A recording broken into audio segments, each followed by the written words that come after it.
amigos do canal Detetive Vascaínos, ótimo domingo a todos. Vamos entrar de sola nas notícias do Vascão, que ganhou ontem, já figura nas cabeças do Brasileirão, embora ainda tenha muita água para rolar debaixo dessa ponte. São 3 jogos, 2 vitórias e 1 derrota. Porém, um futebol que ainda não me empolga, não traz uma segurança ao torcedor, que está meio cabreiro, né? Quando o time enfrenta equipes com maior investimento. Mas será que o Carille está preocupado com isso? Bom, a gente vai trazer aqui o ambiente após a vitória de ontem, o que se desenha para o próximo duelo de terça-feira contra o Ceará. Será que mais uma vez teremos jogadores poupados para esse confronto? Vem maratona por aí, hein? Então eu já te convido a me assistir até o final, ficar a par das últimas informações do Vasco e, claro, deixar o seu like, que é muito importante para o meu trabalho, compartilhar esse vídeo e fazer a sua inscrição no canal, claro, se ainda não é um inscrito aqui do Detetives Vascaínos. Vamos em frente. Bom, e o Vasco fez as pazes com a vitória no Brasileirão, engatou assim seu segundo triunfo seguido, né, contando aquele jogo no meio da semana pela Sul-Americana contra o Puerto Cabello. A atuação ainda não foi das melhores, mas os resultados vêm acontecendo e o time pontuando para tentar seguir próximo àquele pelotão de cima nas competições. A vitória de ontem foi bastante comemorada, não só pelos torcedores, claro, como pelos jogadores e a comissão técnica, que demonstraram em campo estar mesmo em sintonia. Tanto nos gols como após a vitória, os jogadores fizeram questão de abraçar Fábio Carille, dando uma demonstração pública do apoio, né, ao trabalho do técnico, né? O grupo está fechado com o Carille, né? Pelo menos é o que ficou aí bastante claro. E por falar em Fábio Carille, após a vitória de ontem, o treinador foi questionado sobre essas críticas que vem recebendo e sobre a pressão por a sua saída, com face a que o desempenho, né, irregular em campo, e tratou de minimizar essa situação. Segundo o treinador, ele não se sente pressionado e elogiou o ambiente que trabalha. Então vamos ouvi-lo. O grupo está muito confiante. E eu, como eu falei no último jogo, não me sinto pressionado internamente. Sou muito claro com o meu trabalho, os diretores acompanham, assistem vídeo, vê o que a gente conversa com os jogadores. Então, internamente, muito tranquilo. Do jogo do Santos para cá, o que eu planejei, o que eu pensei, deu certo. Se eu não tivesse ganho na terça, se eu não tivesse ganho hoje, tinha dado errado. Tá? Então, um planejamento da minha cabeça, discutindo, conversando, o que foi feito contra o Corinthians. Se a gente vai com o grupo principal contra o Corinthians, não ia estar inteiro para jogar, não ia estar inteiro na terça e não iriam estar inteiro hoje. Né? Então, a gente está vendo todos os times aí mudando bastante, não tem jeito, e a gente vindo de uma altitude. Então, aquilo que eu pensei, planejei, graças a Deus deu certo nessa semana.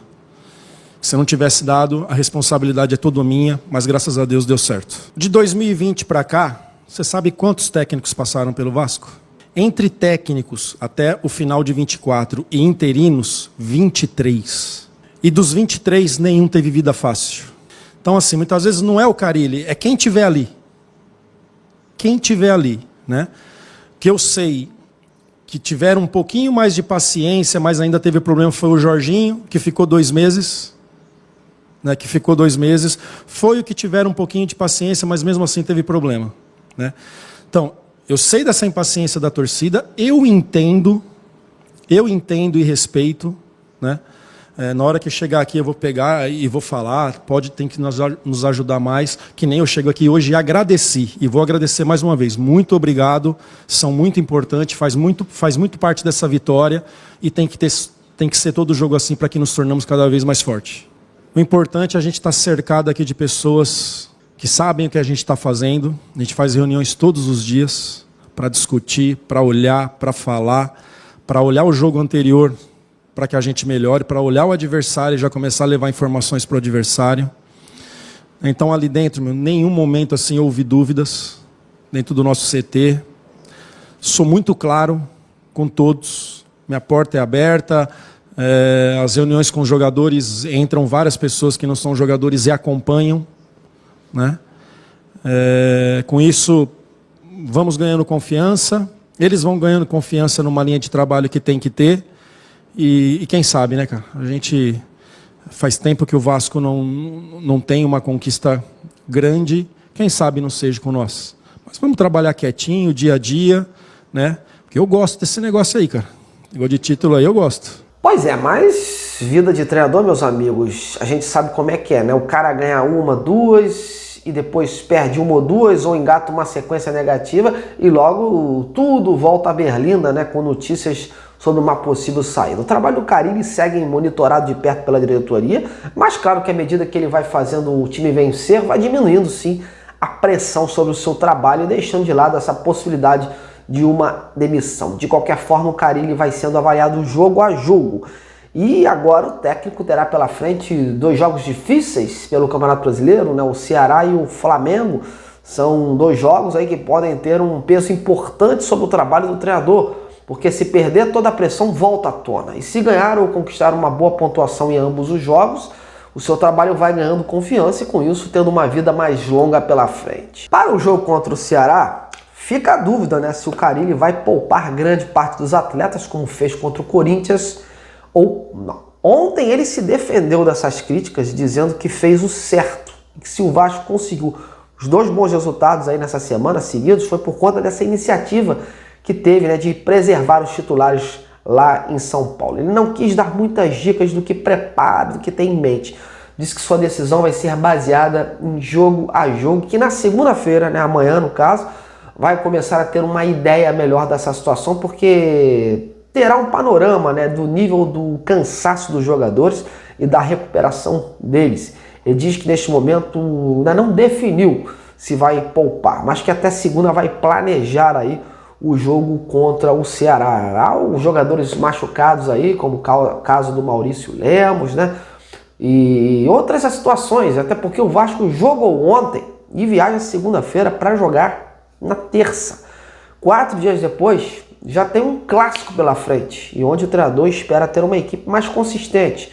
Isso sem falar que 3 dias depois desse jogo contra o Flamengo, o Vasco já tem o Lanús pela Sul-Americana, só que o jogo é aqui em São Januário, então é uma competição que o Vasco prioriza. Então provável que por se tratar de um jogo com viagem, queira preservar os jogadores agora, né? Com o Carille tudo pode acontecer, meus amigos, a gente não sabe o que passa pela cabeça do treinador, mas é nítido que há uma preocupação, né, com alguns jogadores do time, como o Coutinho, que vira e mexe, sempre se depara com algum cansaço muscular, e o Verratti, que é o homem-gol do Vasco, que ontem inclusive pediu para deixar o jogo alegando cansaço, sendo substituído aí pelo Ryan. O Paulo Henrique também é um jogador de muita força física e também exige mais atenção, porque vem sendo pulmão ali pelo lado direito do Vasco. E o Hugo Moura também, um volante com muita pegada, tem apresentado também desgaste, está em todas as zonas do campo. Então são atletas que podem sim ser preservados, e o treinador optar por um certo rodízio. Amanhã a gente já vai ficar ciente da situação. E esse jogo contra o Ceará vai ser carne de pescoço, porque o Ceará está encarando essa partida contra o Vasco como super importante, porque perdeu o último jogo contra o Juventude jogando fora e quer fazer o seu dever de casa, né? Onde o seu estádio lá fora